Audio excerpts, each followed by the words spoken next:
What's up, everyone? I want to thank everyone for tuning in again to Don't Go Out There podcast. Dustin, Brian, Nico here. We all had the pleasure, question mark, of seeing In a Violent Nature recently. Recently released movie. We went to the theater and saw it, so we're going to join you tonight with some quick reactions from the theater. Nico and I posted a TikTok exclusive reaction. So if you don't follow us on TikTok, what are you doing? But other than that, lead us off with some general thoughts. Brian, what do you think? First of all, what's the TikTok? Never heard of it. Old man yells at cloud. All right, so I wanted to like this. I really did because I like how original it is. It's got a nice original concept. Again, that's something that's we've been harping about. That's kind of gone by the wayside, or at least a new way of showing you that concept. And I really wanted to like it. I just it was mid to me, and all the way up until the last act, and then the last act it just lost me. So, I mean, I know we kind of said this before a little bit, but given our ratings, I think I would give it somewhere in their 3.5 rating for me right now if I had to give it one. Okay.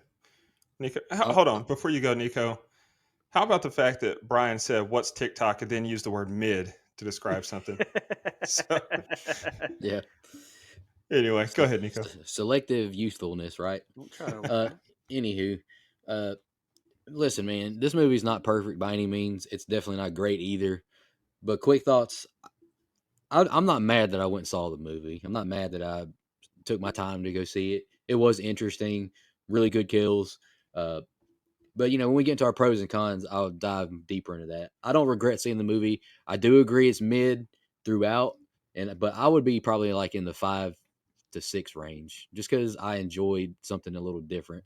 And I'll touch on a friend of the show, Ian Van Gool. He wrote a letterbox review that I understand where he's coming from, and I'll touch on that in a little bit. Okay.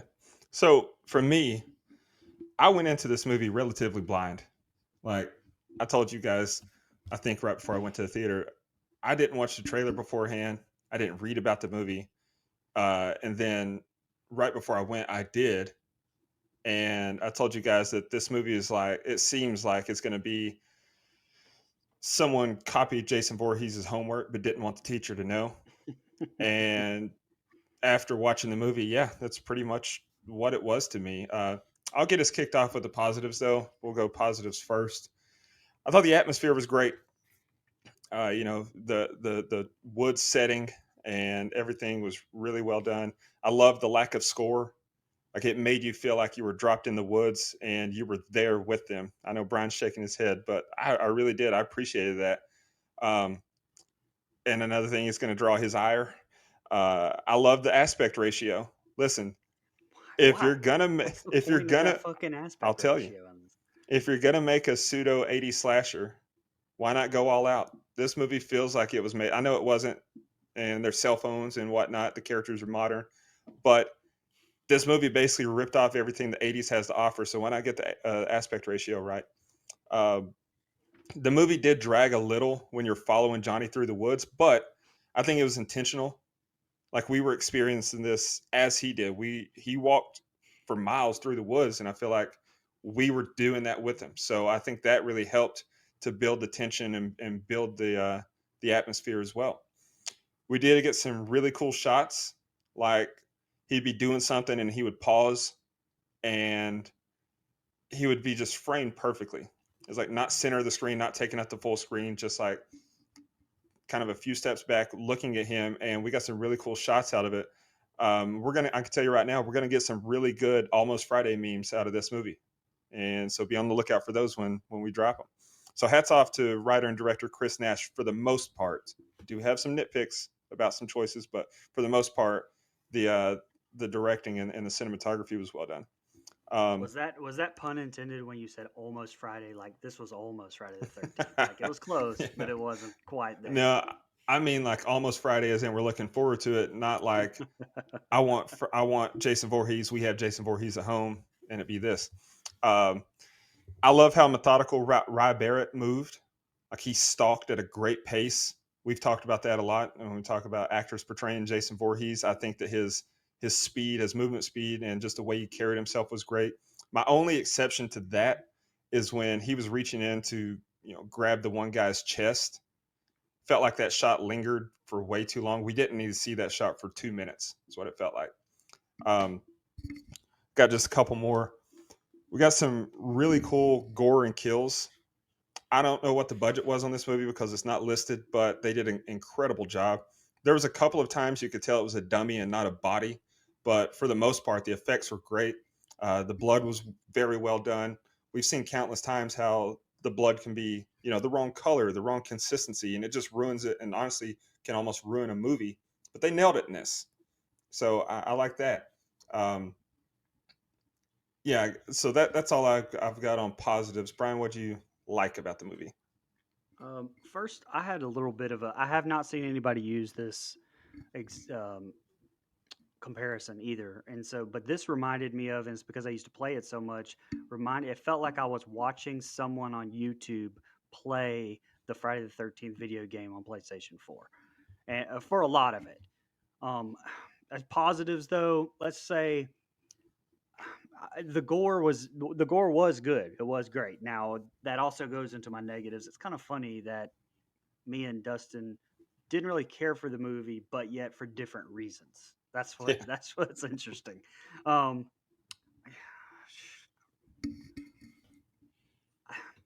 I think Laura Marie Taylor was good in her little part, and I know that's something you didn't care for either. But I thought that her part in the truck, I thought the tension in that was very good. Something I don't think the tension was very good throughout the movie. I didn't really feel tension, and it had good atmosphere. I mean, it felt like I was out in the woods. By God, I had to because there was no soundtrack. I fucking was listening to the nature shots in the woods the entire time.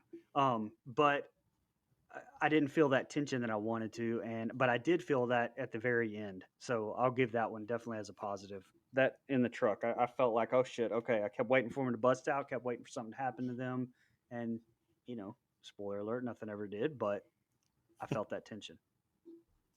yeah. All Nico? right, positives. Just like you mentioned, Dustin, I thought Rye Barrett did a great job as Johnny.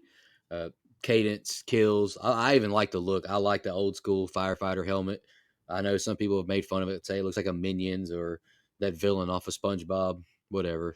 I like the look personally. The kills, most of the kills were really good, especially the yoga kill. Obviously, it's honestly one of the most iconic, memorable kills I've ever seen in a movie. I've seen people online say Art the Clown has competition now. Maybe. Let's pump the brakes. Let's pump the Yeah. brakes. Yeah.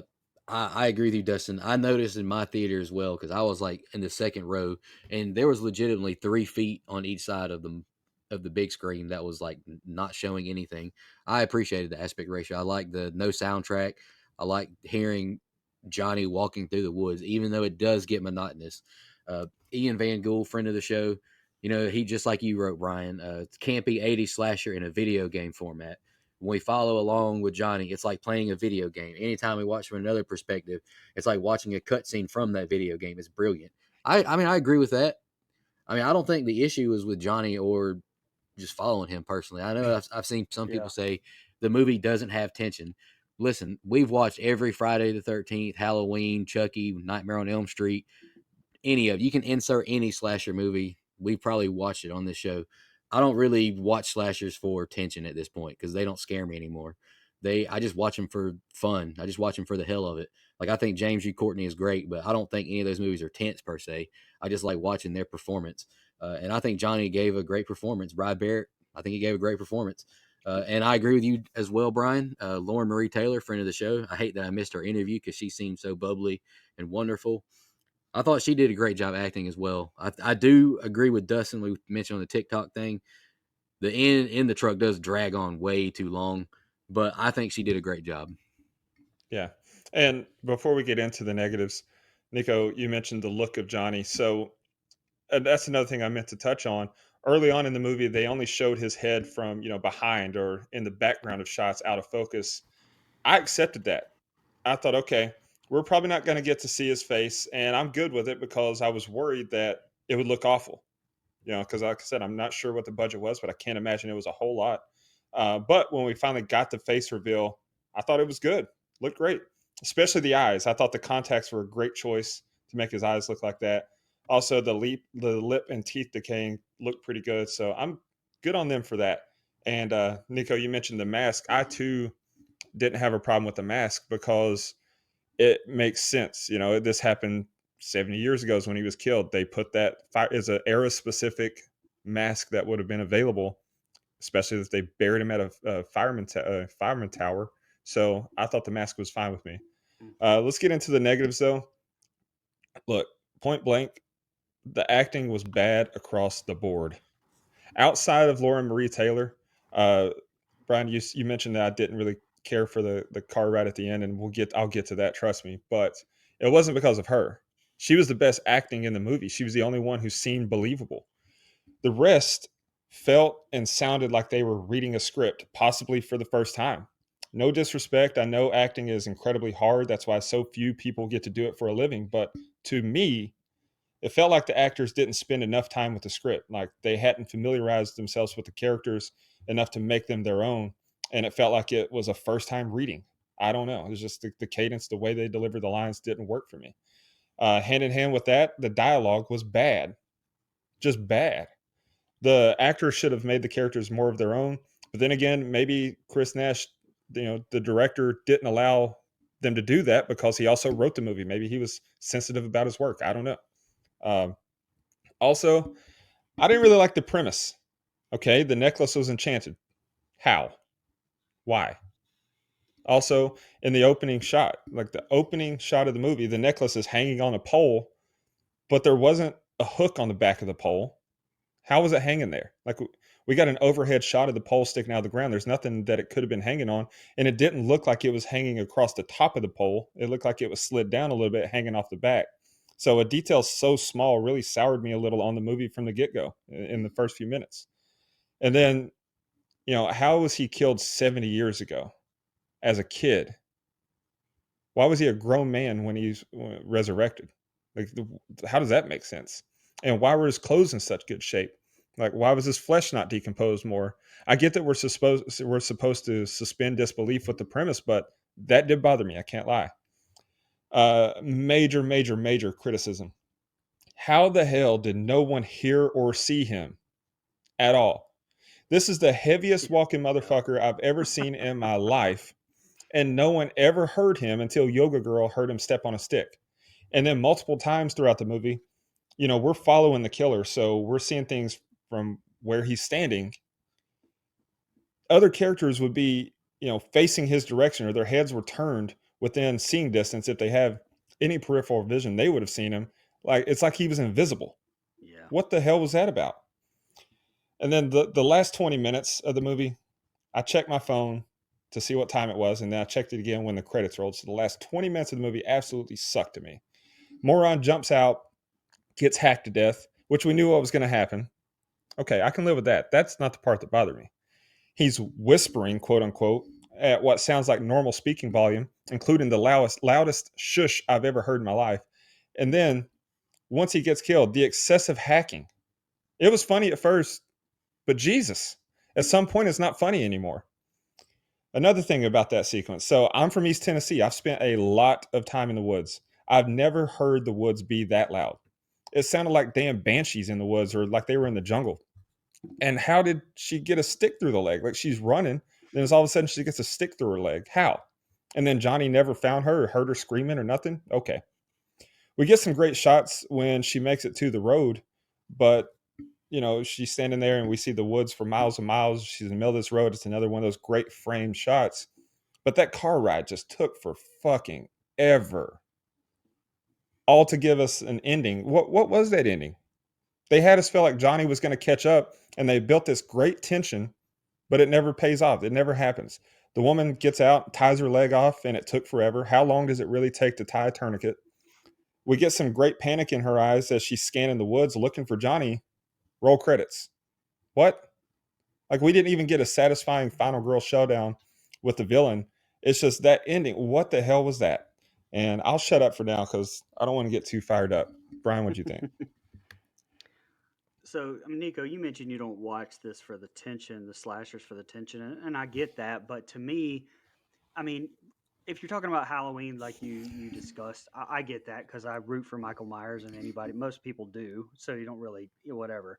But in most other slashers, at least I do at least want to care about the characters some, and that's what I mean. Like you care and want them to get away, so there's some tension, like as they're being chased or whatever.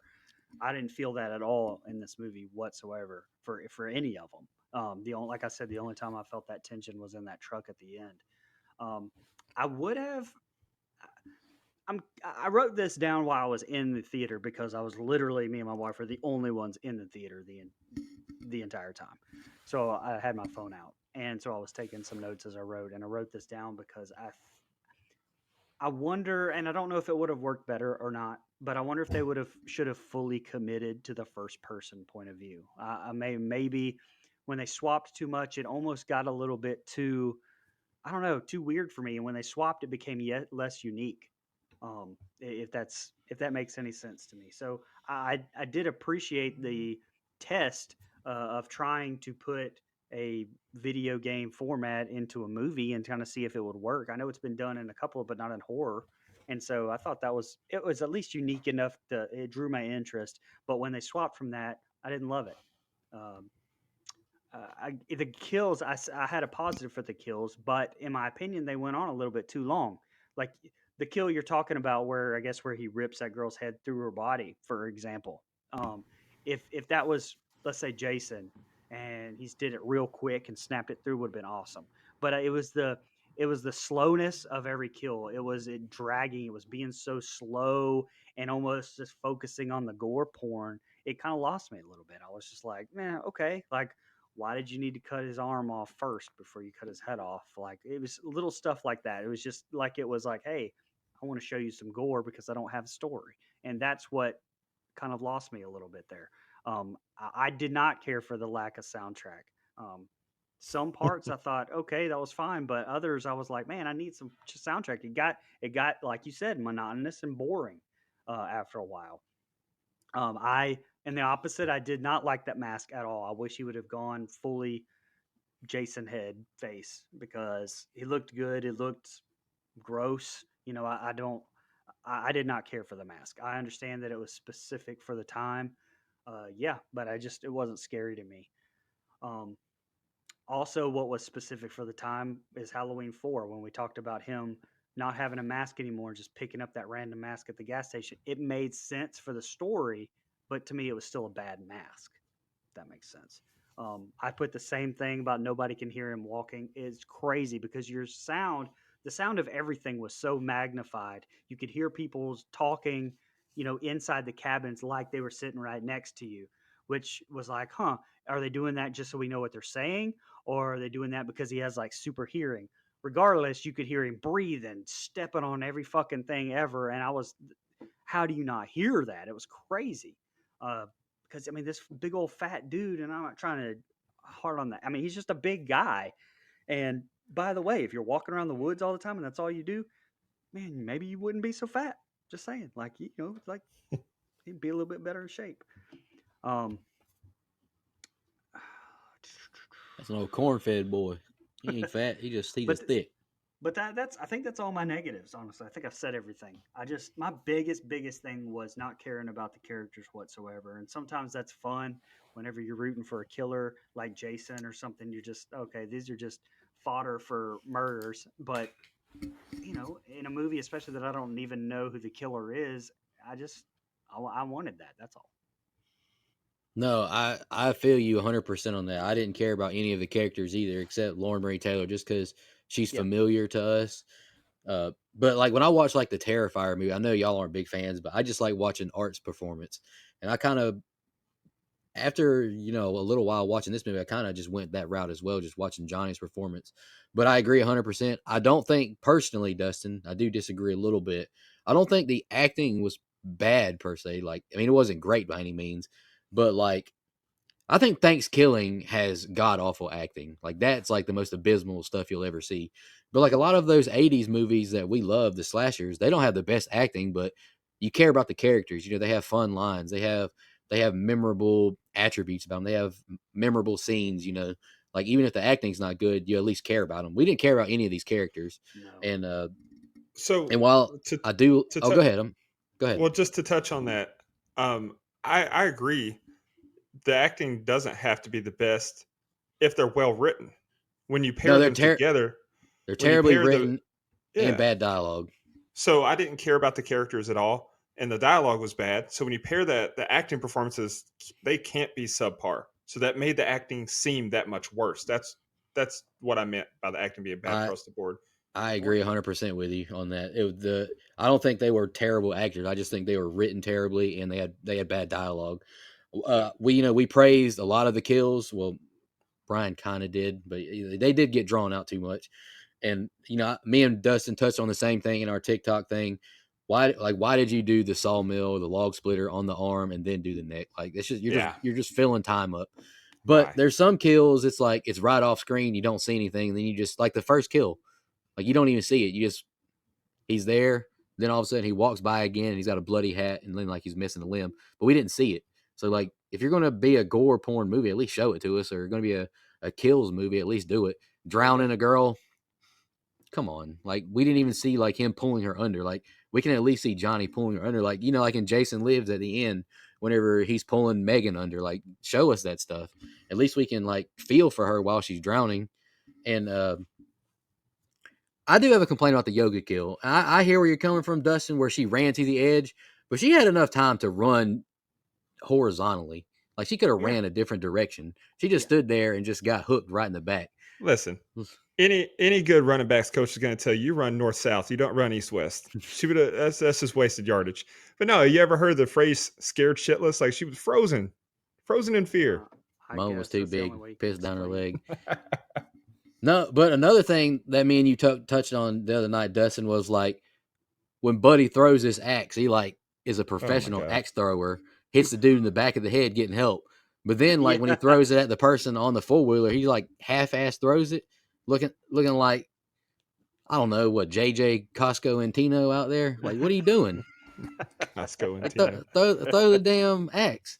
But I agree also, like at the end, the guy who got killed, like when they were hiding, like when I was watching that scene, I was like, all right, they're about to ambush this guy. They're hiding. Johnny Yeah. walks past them. Then the guy ends up behind him somehow and gets hacked to death for like 2-3 minutes straight. And then she's just aimlessly walking around in the woods. And like Dustin said, she randomly has a stick through her foot. And what the hell is going on? Like it Oh just yeah. didn't make any sense. While she was while she was aimlessly walking through the woods, in my head at first thought she kept going in a circle and kept passing him, hacking him up still, because it would like show you her running and then it would like you could still hear him hacking up. And I was like, That's what I if we thought. can still hear that, is she running in a circle, keep running by him? I thought, well, she's definitely going to get caught, but obviously not.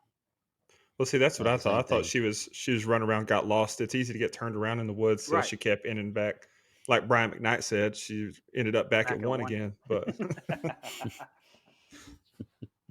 Oh, and That's I pretty much didn't my say it, but negatives too. I didn't say it, but the screen ratio was a negative for me for sure. Like I'm big. That's a nitpick boo. for me. If it's not supposed to be made in the 80s and it wasn't because, like you said, they had cell phones. It was a modern day.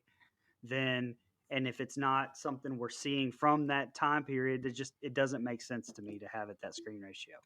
Sorry. Well, about the ratio, you get this ratio, pal. You're You wrong, know how many awesome nature shots we'd have gotten in widescreen? You could have seen so much more nature. dude.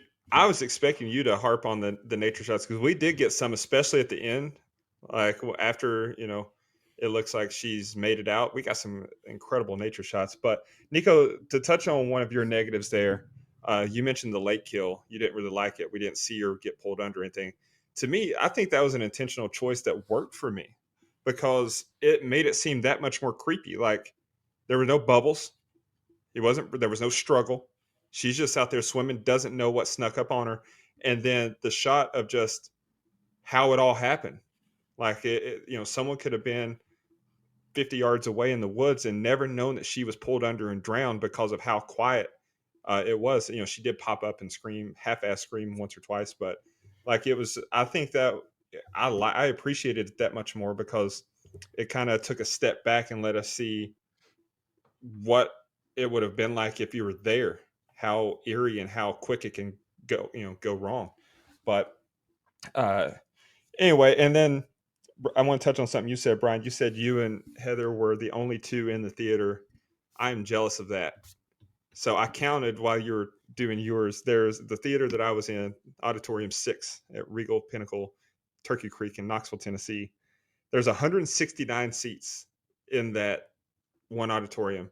Mhm. And I would say there was probably 10 empty seats. Oh wow. So when I Wow. walked into this thing, I was expecting to have such a horrible experience. I thought people are going to be loud, people are going to be obnoxious, there's going to be people getting up and having to go to the bathroom. It was actually a good time. No one, it was a good experience. There was buddy next to me was finger banging the hell out of his popcorn bag for a while, but other than that, it was fine. And the only sounds we heard were some gasps at some of the kills and then some collective laughter at some of the kills because they were supposed to be funny. Like they were so over the top. How could you not laugh? And we all laughed at those. So that was fine. Um, let's go around the horn, give our final thoughts, and we'll get out of here. Uh, my final thoughts on the movie is this. I'm glad I have Regal Unlimited. So I pay $19 a month and I get to go see unlimited movies for that. Um, After watching this movie, I would have been a little upset if I paid full price to go watch it. Um, I do recommend watching it for sure because you can have fun with it. And we get on this show, we're breaking stuff down, we're being critical. That's what we're trying to do when we review something. But if you just go into it and want to have fun, you can do that. So I do recommend watching it, but I wouldn't go out of your way to see it. If there's nothing else to do and you want to go theater and it's playing, do it. Otherwise, just wait for it to come to streaming. On Letterboxd, I gave it 2.5 stars, which equates, that's out of 5. So on a 1 to 10 rating, I'm at about a 5, probably 4.5 to 5 range. Just not that great to me. Brian, what's your final thoughts, or Nico? Any final thoughts? Go ahead, Nico. Yeah, I'm saying I'm right there with you, Dustin. I got the AMC A list or whatever, so I can go see several movies a month as well. I wouldn't have been mad if I paid for it. I'll be honest with you. Like I didn't have a god awful time watching it. I thought it was decent. I've definitely seen worse in the theaters. Strangers Chapter 1, looking at you Mm-hmm. specifically. Yep. I'm gonna give this movie one more praise. At least like it felt like a Jason ripoff, obviously, but it was at least different enough. Like Strangers Chapter 1 was a horrible ripoff of the first one. This one at least did some different things, which I can appreciate. Final thoughts, definitely worth a watch. If you're a slasher gore junkie, I think you'll like it, but it does get monotonous and the characters are bad. Like we've all mentioned, it's just a middle of the road movie to me, but I'm not mad that I watched it, and I appreciate it for at least trying something different with a slasher. Yeah, I know I have a little bit lower of a rating than you guys, but I also am pretty close to where you guys are in rating anyway. It's kind of funny that you guys both have unlimited, and I swear after after watching this movie, and so the last two movies I've gone and seen were specifically, I mean, I wanted to see it, but I don't mind waiting for it to come out on streaming unless it's something like I've been like dying to see. But these last two movies, I went and saw Strangers, and then this one, I was like, Mm-hmm. I did it specifically for this podcast. And I thought to myself, wow, this might be the last time that I do this for some movie that I haven't seen in a while because like it wasn't terrible. I would say it rated right there about the same as Strangers. Let me ask you guys a question because I asked Nico this. I think I don't know if I did or didn't, but if it was Jason, if this was Friday the 13th, the and everything was Jason esque, it was him. He put on the hockey mask from the 80s or whatever. Everything was Jason. Would your score change for this movie? I'll go first. No, I would have still been upset because if you're going to go that route, I would want Vincent DeSanti to do it instead of Chris Well, I Nash mean, because and I agree, he's and already I agree. made a better two, 3 better movies. Never Hike Alone, The Snow, Part 2, whatever. So no, I would have been like, why the hell did this guy get to make this movie? It should have been someone else. Respectfully. I would have some allegiance to the character, obviously. Like Same. if you listen to this show, you've heard my Jason Lives and Freddy vs. Jason story. So I obviously have some affection for the Jason character, but even if it's just Jason, that doesn't make the characters more likable. Like that doesn't make the monotonous walking through the woods get better. It's just you just relate to the character for 40 plus years. So I don't it might give like a half a point just because of some nostalgia and affection that I have in my heart for the Jason Voorhees character, but like like you hate Jason X. I mean, you love Jason, but you hate that movie for whatever reasons. You know, when we get to it, we'll get to it. Like just because you have one of my favorite characters in the movie is not going to make me like it more if everything else around it's bad. Well, That's and just me. my opinion is I think it would have rated it a little bit higher because yeah, I cared about I wanted character development, but like I said earlier with Michael Myers, like I don't care a whole lot about the character if somebody like Michael Myers is in it because that's who I'm rooting for or want to see kill people. Jason, like you said, I have that allegiance to him.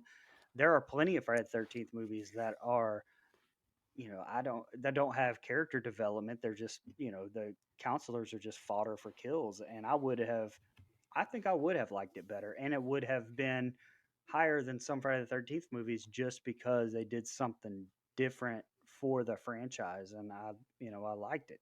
I wouldn't say I would like it better because, like you said, there were a lot of parts that were monotonous. But if I'm watching Jason walk through the woods with a hockey mask, to me, that's different. It That's fair. depends on which Jason actor it is too. Like if it's no offense, but if it's like a Steve Dash, I'm good on that. Like I need somebody imposing and like Derek Mears would be cool to see or CJ again, something like that. I can't watch a bad Jason. Like I like Halloween H2O, but Chris Duran's performance like brings it way down for me. If this actor would have been playing Jason, to me, it would have been fine. That's fair. I think he did Yeah, a good job. he killed it. No pun intended. But Hey, Brian, you talked about your last two movies, so I was just looking the last few movies I've been seeing. Yeah, I've been disappointed a lot lately. I might need to cancel my membership. Uh, in a Violent Nature, disappointed. I saw the TV Glow, disappointed. The Strangers Chapter One speaks for itself. Kingdom of the Planet of the Apes, disappointed. And then the last movie that I had fun with, that I really loved and had a lot of fun with, was Abigail. And then before that, it was, you have to go all the way back to March when I saw Winnie the Pooh, Blood and Honey 2, but that was fun for different reasons. Like that movie was just awesome. So yeah, I'm on a bad streak, man. What the hell's happening to cinema? But Late Night with the Devil. yeah, Excuse I me. mean, no, it was good. It was good. I didn't love it. I would have been fine waiting and watching it on Shutter Yeah, or exactly. And that's So my thing. Like, I don't mind waiting 2 weeks to watch something out, but there's maybe Deadpool and Wolverine will be the next thing I go and like have to go see at a theater, and that's oh no, probably brother. about it. I'm not, I'm there this weekend for Bad Boys. oh, And see, I can wait on that one. I love Bad Boys, uh but I can wait. no, man, Bad Boys this Friday, and then I'll also probably go see The Watchers this weekend. Hmm, But that did look all good. right, this has been a lot of fun breaking it down with you guys. I'm sure that once it hits streaming, we'll do a full breakdown. If you made it this far and haven't seen the movie, hopefully we didn't spoil too much. But regardless, support cinema, watch movies, and thanks for all of our listeners for tuning in, the continued support. Go to don'tgoouthere.com, become a blood donor. Shout out to all of our blood donors, and so long from Don't Go Out There. That's that's funny. You said don't spoil it. Spoiler alert: the guy walks through the woods and kills people. Ooh.